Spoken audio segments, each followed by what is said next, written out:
everybody. Welcome back home. Welcome to our community. My name is Ira Esther, and I am your host. I am so excited that you're here. If you're new here, welcome. I hope you do feel loved and you feel seen. And I do hope you subscribe to our channel and so that you can help us to grow our community. And to my returning subscriber, thank you so much, beautiful person. I appreciate you. And everybody scream because we are now officially a community of more than 100 people. I am so grateful for each and everybody of you who is here, who is supporting me to grow this channel, grow this community. We're actually doing this together. I could not thank you enough. So thank you. Please keep supporting, please keep liking, please keep sharing. And yeah, let's do this, man. So last week I posted a question box on my Instagram story and I asked you guys to ask me any questions that you might have. So today I shall be answering your questions, and after that we shall have a little chit chat about purpose. Before you exit the video, please hang on and give me a chance because we need to unpack this thing about purpose. Just to give you a snippet, somebody I look up to once said, so many people's lives are waiting to be changed by your obedience to what you're called to do. And one of those people might be you. I don't know about you, but we need to talk about that. We need to go a little bit deeper into that. But before we do that, let me answer your question. I do have the questions written down here and I shall be answering them. They're not a lot, but anyway, let's get into it. Okay, the first question says, one of the best female I have ever played with who was so smart, intelligent, and kind. Guys, that's not a question, that's a compliment. Thank you. Whoever sent that. This one was actually on the anonymous question and answer box. So I don't know who sent this, but whoever did, thank you. I appreciate the compliment. Okay, so second question. What keeps you motivated and driven? Okay, let me think about this. I didn't think about these questions when I was capturing them because I wanted this to be, a conversation. But just a disclaimer, if I start fumbling and stumbling over my words, just know that I never did public speaking. I am not a public speaker. So this is going to be interesting, but let's do this. What keeps me motivated and driven? Honestly, it's my goals. For as long as I remember, since primary school, even, I have been somebody who sets goals. And for as long as I remember, my goals have been in the same direction. I know, like, the kind of person I want to be when I grow up, which is very crazy because I am a grown up. But when I grow up, there are things, and there is a woman that I see who I strive to be, and I always set my goals in alignment to that woman, that young lady, because I will be forever young, that young lady, and that is what keeps me motivated and driven. Like, I do have a goal. I have somebody that I'm looking up to, somebody who is in my mind, obviously, the young lady and the woman that I have dreamt for myself to become. And whenever I'm like fumbling, or whenever I'm tired, or whenever life is just not lifing, I just think about her and how amazing it will be when I become her. And yeah, that is exactly what keeps me motivated and driven. And the other thing is my family, which is very crazy because, like, what do I mean? But when I look at my family, I just get motivated to be a better person for them, to, yeah, my family, I love them down. So yeah. And then driven, yeah, yeah, yeah, I think I answered I think I answered your question. Third question. How does it feel being able to serve God's people through your profession? Wow. Okay. Oh my goodness. This is actually very, as you can see, I'm like fidgeting. I'm so uncomfortable. I don't do public speaking. I'll never do this again. I'm actually lying. Anyway, how does it feel to be able to serve God's people through your profession? That is a very beautiful question. The person who asked me this, thank you, because yeah, one of my biggest whys of why I went into the profession that I am. I'm studying to become a medical doctor. And one of the reasons why I chose to study to become a doctor is to serve, which is very crazy because as you go through medical school, from first year, second year, third year, fourth year, fifth year, uh, it just shows you how real the career is and how sometimes demotivating it is because it's not easy to serve in medicine. I don't know if that makes sense.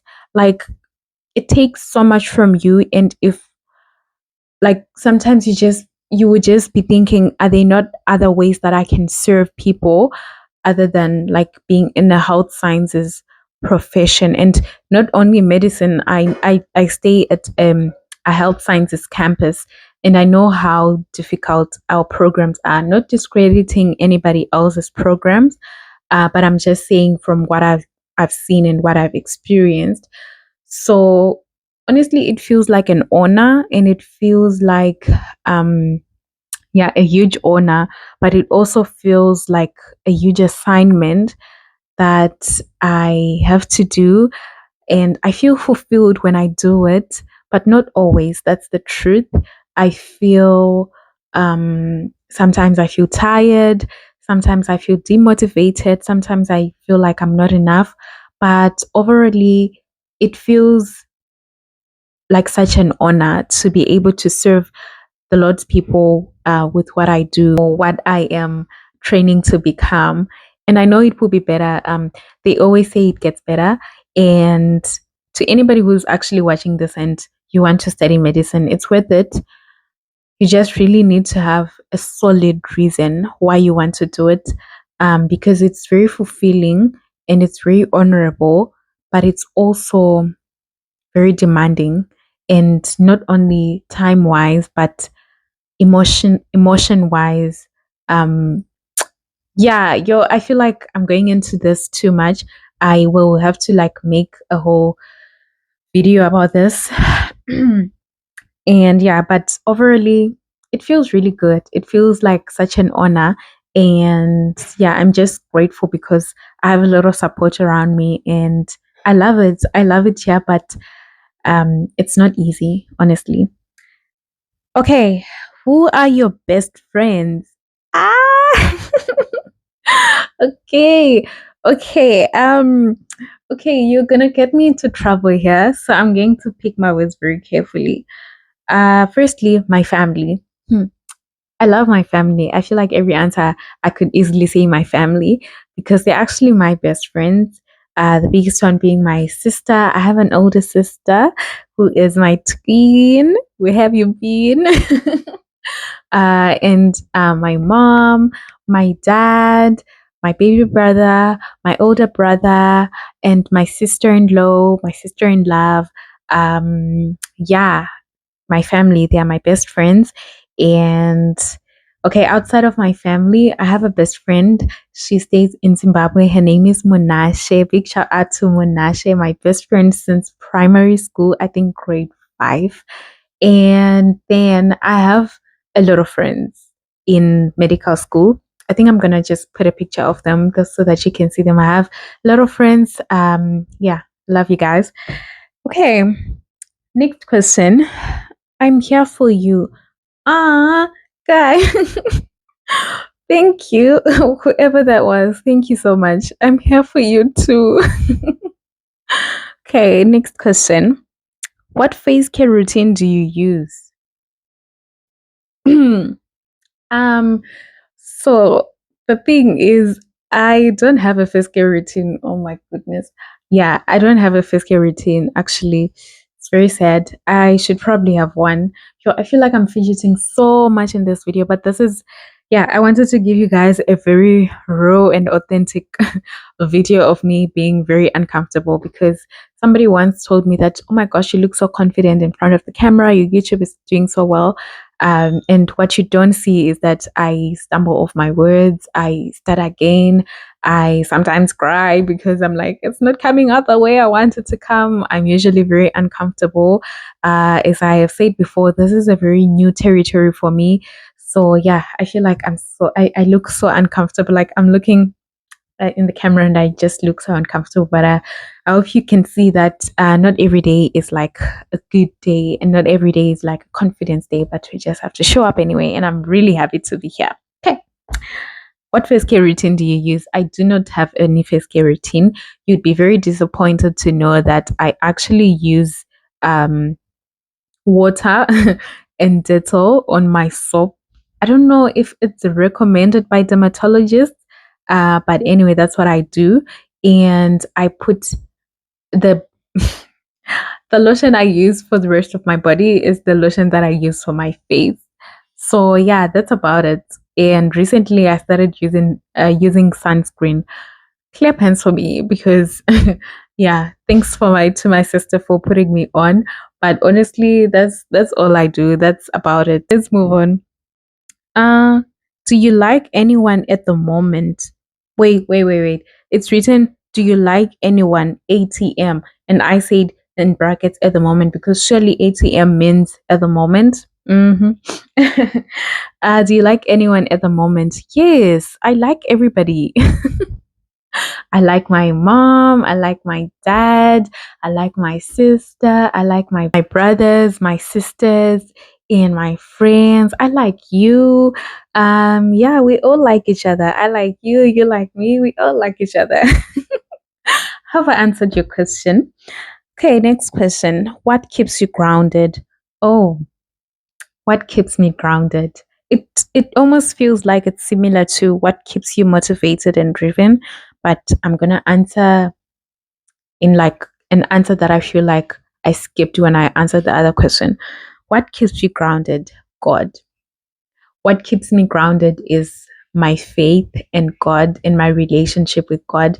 Recently, I was reading actually today. I was reading my notes that I was writing just before the year started, and you know when you're like writing out your resolutions and prayer points and stuff. And I was just reading what I wrote. I wrote that this year I want to have a partnership with the Holy Spirit. And that's what keeps me grounded, partnering with God. Doesn't it's not as easy as it sounds because we as people always, okay, me as a person, I always have like my way, and I feel like my way is good enough, but actually God's way is the one way that is good. And that is what keeps me grounded whenever I feel like I am going, sideways. I am not following the way that is God's way that I know to be true. I just go back to God. I love calling God my center. I made a video on this actually on my blog Instagram a while ago last year around this time. Crazy. And I was talking about how whenever I go into a town, actually I was talking about yeah, Harare. If you know the town Harare, it's a big, big, big city, and you can get lost there. And there is one building there that's very tall, and you can use it. My mom told me when I was going there, she was like, you are going to see this building and you must just follow it. Then you see where you're going. So whenever you get lost, you look for that building and then you'll find your way. So it's almost, I don't know if it's in the center, but I like to think it's in the center, and that's how I feel God. He is my center whenever I feel lost, whenever I'm like shaking, whenever things are going sideways. I just go back to my center and I just get reorientated. Don't know if that's a word, but yeah. Yeah, I hope I answered your question. Next question. I love your style. Oh, I'm hoping you were talking about my style of writing because that is the only style that I think I have. I don't really think I have like a style of dressing. I still wear like, okay, I can't expose myself on the internet. Okay, I'm gonna say it anyway. I still wear like clothes from the baby section because they fit me. Okay.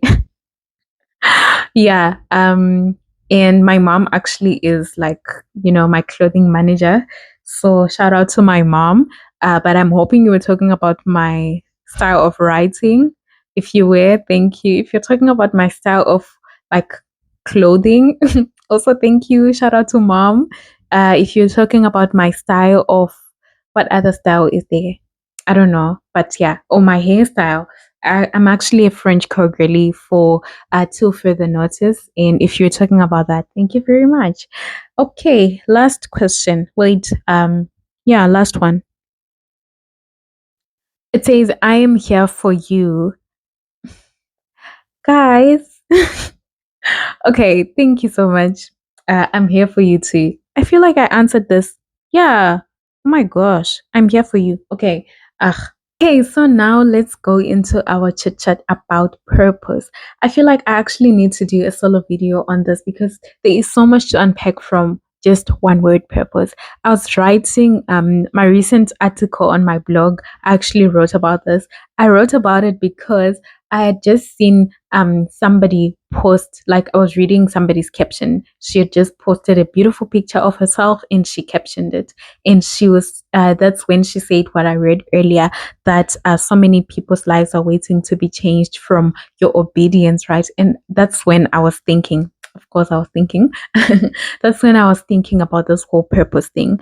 And I was just thinking about the definition of purpose. Somebody on a podcast I once listened to a while ago, I think it was last year as well, she said that purpose means doing what you're supposed to do at the right time that is aligned to God's will. And somebody also said that it means obeying the voice of God in every season. It is performing our assignment in every season of our lives. I think that person was talking about seasons and they were saying that for every season there is an assignment, and when you complete that assignment you are completing your purpose, because like seasons don't stay the same, so your purpose doesn't really stay the same, but then it stays aligned. And then as I was thinking about how we are our best selves when we are authentically ourselves, when we just exist as me, Rudairo Jandiri, just the way that I am, and I'm doing it authentically. And and authentically means I'm being aligned to who I am and what I stand for and what I believe in.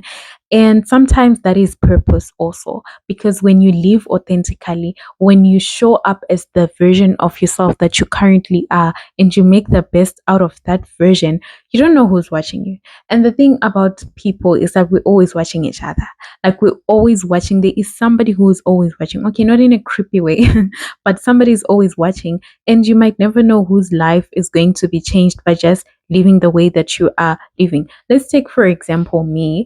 As I was just scrolling through my Instagram and I came across this post, this lady was just posting a caption. She was just saying what was on her mind. She was just being authentically her. But then, like, I was inspired. I literally got a whole idea for a blog post and a YouTube video from her post. She didn't do anything grand. She just was being herself. So sometimes you just have to be yourself and be authentically you, and know that there is somebody that is watching, and somebody's life might just be changed by just who you are. And sometimes that is purpose. I was also writing about this in my blog post, that the best thing about purpose is that sometimes it actually serves you as it serves other people, right? Because it comes in a package. It comes in a package of self growth. You're relearning, you're loving from within. Because when you're doing things for other people that are serving other people, it has to come from within. There is a saying, that was in our student companion when I was in primary school, and it said, charity begins at home. So whatever you do begins from inside. You are home. Home is here within you. And when you start doing things from inside, when you love from inside, when you grow from inside, then it comes out and it flourishes. And then we unexpectedly changing and impacting people's lives. And of course, that doesn't mean that people are always going to be, looking and giving you rounds and rounds of applause because of what the things that you're doing or for living your life. I wrote in my article that you don't always get nods of approval. And while it is not the most important thing, we actually not need, like, it is very important for us to be externally validated. Okay, we post something online, you get a like. You just, if you post something and you get zero likes, nobody looks at it, nobody does anything. You're like, oh, was it not that good? or when you're dressed really nicely and nobody ever stops you and say, wow, you look very nice. I mean, it's not very important. It is not the most important. It is not a way we should seek our validation, but it is an important part of our life. Why? Because we live in community and we live with each other, and we need that validation from one another from time to time. We need those notes of approval from time to time. But while we're living in purpose, while we're doing what you were called to do, while you're playing out an assignment that was given to you in a season of your life, you might not get those nods of approval. And then that's when we start to think, no, maybe I shouldn't be doing this. Maybe this is not what I was called to do. Maybe this is not working really. But then the thing is, where are you getting your validation from? Where are you expecting to get your validation from? We shouldn't expect external validation. We it is important. I'm trying to run away from saying we need it because I don't know about needing it, but it is an important part of our lives. But then, where we should be striving to get our validation from is from the giver of purpose, from God. So, if your validation is coming from God, your note of approval is coming from God, then you're going to do whatever it is that you're called to do in that season, whether you get a note of approval from other people or you don't get it, whether there is applause or there is none, whether one person is standing up for you and saying, yes, go girl, or nobody is doing that. And yeah, that is all I wanted to say. That is all from me this week. I do hope you enjoyed this very authentic video of myself being uncomfortable in front of the camera. One of those days do happen. I'll see you guys here next week sometime. Bye.